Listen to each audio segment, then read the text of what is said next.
welcome back. We continue our press review with our dear guest, Dr. Sadek-E, the professor of political sociology, and we read from Al-Ahram. The UN Security Council will meet on Wednesday to discuss the situation in Libya after the Daesh group executed 21 Egyptians with Egypt's foreign minister in attendance. France and Italy called for a Security Council meeting to decide on new measures in Libya. The meeting was scheduled for 20 GMT Wednesday and was to be followed by closed-door consultations.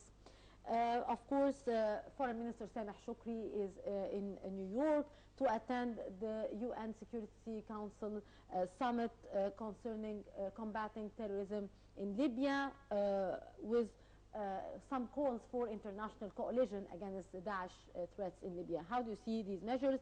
And do you believe that we will see voices against any international coalition in Libya from certain countries?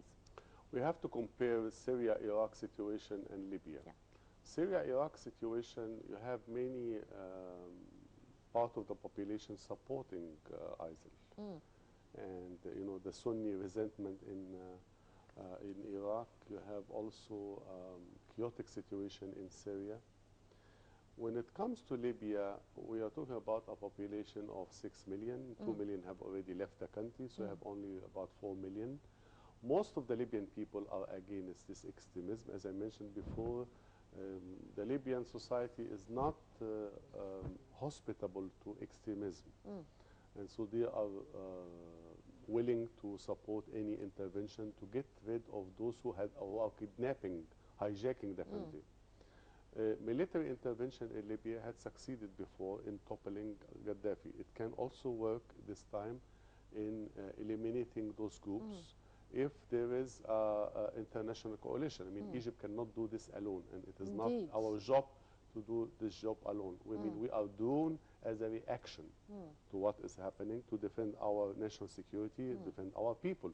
It's not that we want to go and fight. We have our hands are full, and we are busy with other things. Unfortunately, yes. So anyway, if there is a resolution today at night by the UN Security Council, it can extend the previous resolutions that sanctioned fighting ISIL in Syria and Iraq to also include Libya, or a special resolution on the Libyan question, yes. but who is going to participate in this coalition?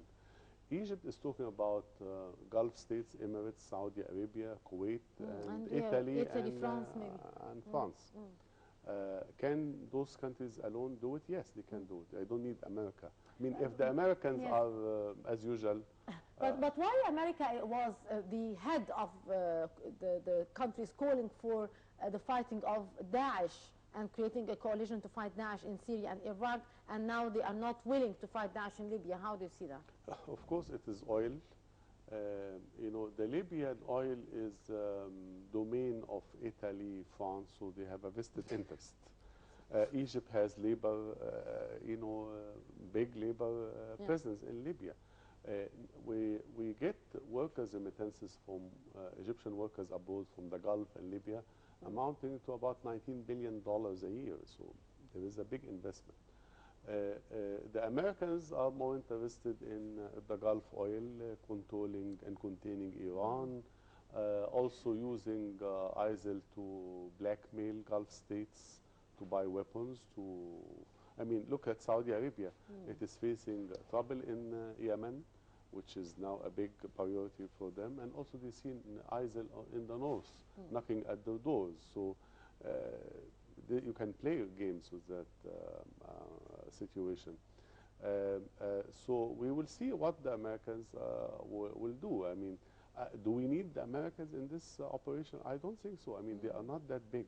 I mean, we don't exaggerate the size of ISIL in Libya, but we have to also expose who is supporting them.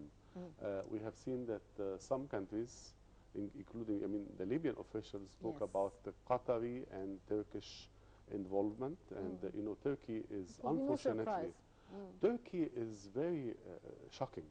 I mean, Turkish people, Turkish culture, Turkish cuisine, everything about Turkey is beautiful. We love Turkey, the Turkish people.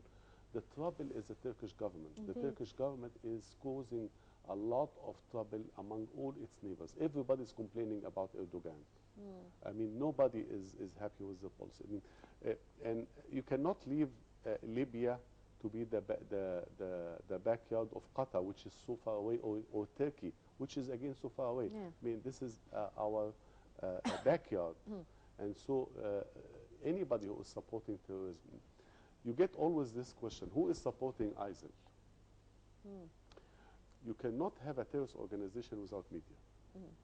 If you want to know who is supporting ISIL, look at the media, who is holding the stick from the middle, who is giving justification for the terrorist acts of ISIL, which media in the Middle East is supporting terrorism.